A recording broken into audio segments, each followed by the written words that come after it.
Hello, and welcome to English Owl Lesson 41. Let's have a look at our vocabulary for this lesson.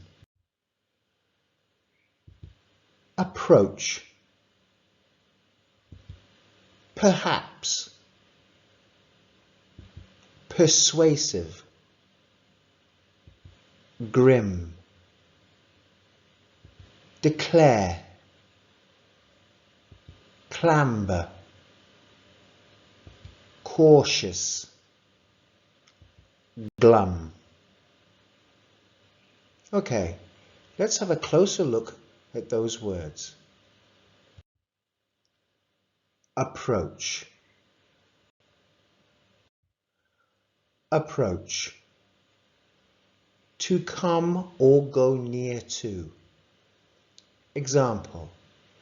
He did not hear the other cat approach. Your turn. Make a sentence including the word approach. Perhaps.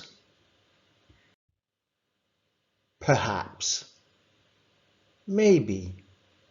Possibly. Example. Perhaps I will see you tomorrow. Your turn. Make a sentence including the word perhaps. Persuasive. Persuasive. Having the ability to cause another to do or believe something. Example.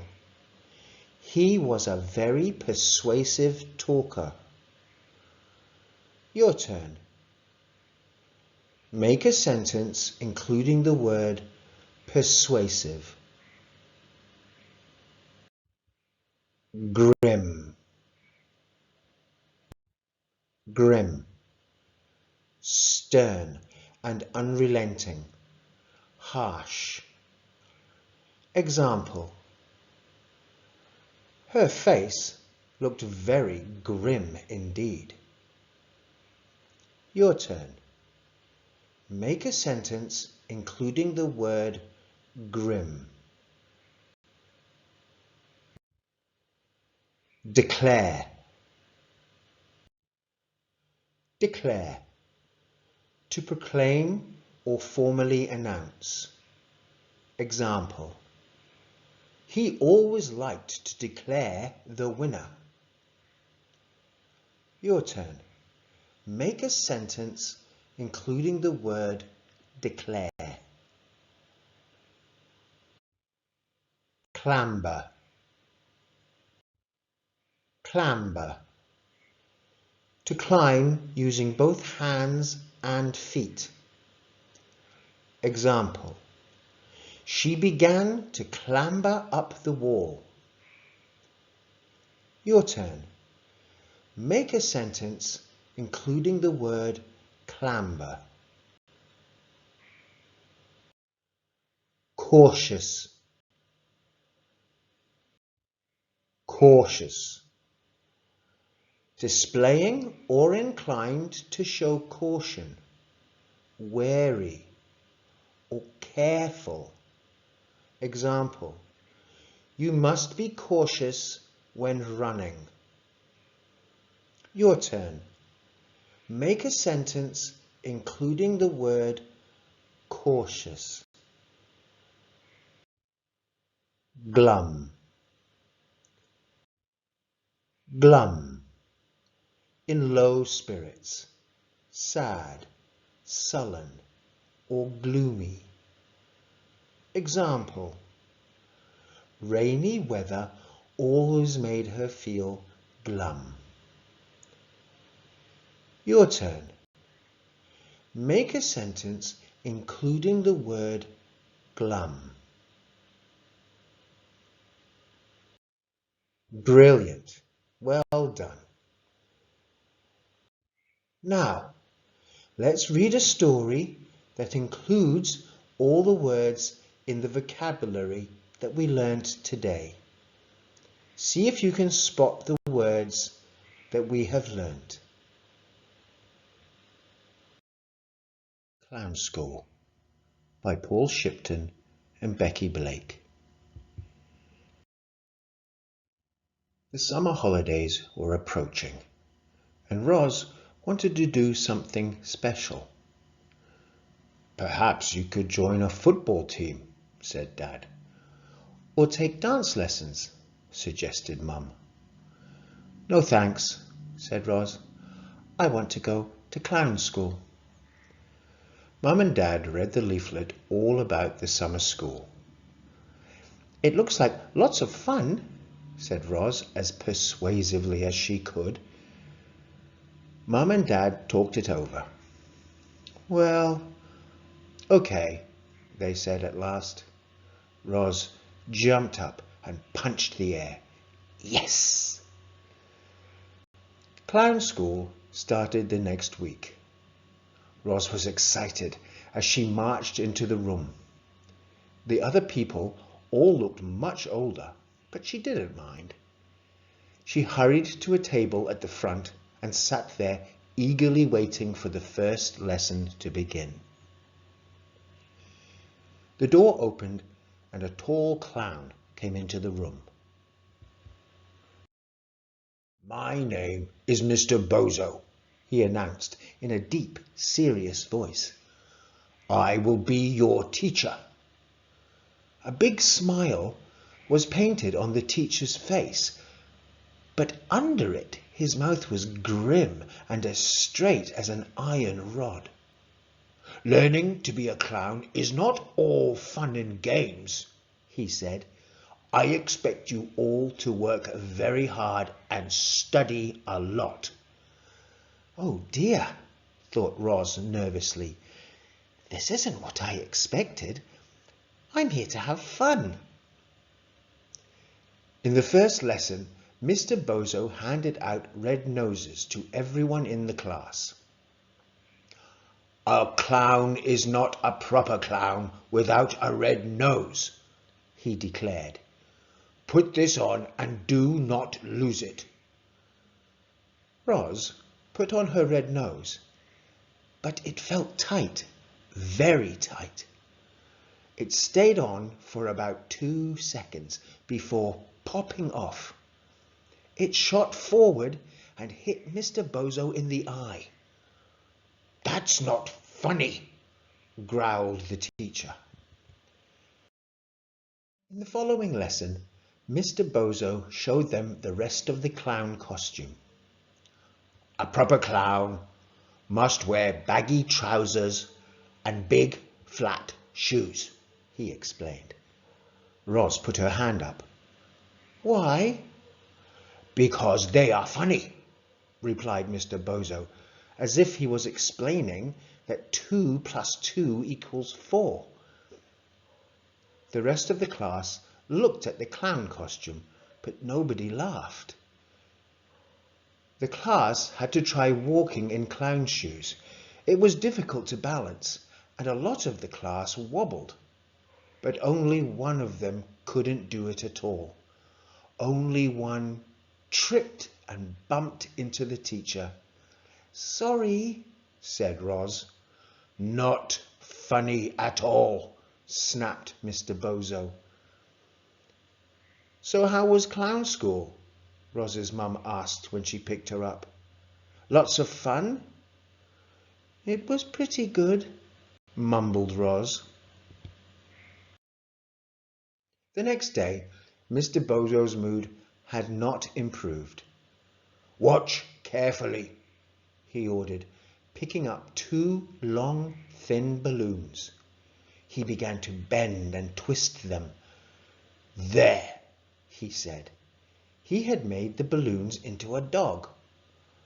A proper clown must know how to make balloon animals, the teacher declared. Mr. Bozo tossed 2 balloons to Roz. Now you have a go, he said. The balloons squeaked in the silence of the classroom as Roz tried to bend and twist them. At last she made a big mess. "Try again," sighed Mr. Bozo. This time the balloons came undone in Roz's hands. Finally, she just held up one of the straight balloons and said, "There, it's a snake having a stretch." "That isn't the least bit funny," snarled Mr. Bozo. Dad asked as Roz clambered into the car at the end of the second day. "Still having fun?" "Sort of," said Roz quietly. She didn't want to admit it, but she was starting to think that clown school had been a big mistake. The next morning, Mr. Bozo rode into class on a bike, a tiny bike. "All proper clowns need to ride these little bikes," he announced. The clowns practiced on the little bikes. Most of them got the hang of it. Not Roz. "Sorry," she said when she fell off for the 5th time. "Sorry," she cried when she ran over the teacher's foot for the 10th time. "That's not even a tiny bit funny," grumbled Mr. Bozo. In the next lesson, Mr. Bozo pointed to a flower in the buttonhole of his jacket. "See this lovely flower?" he said to a clown in the front row.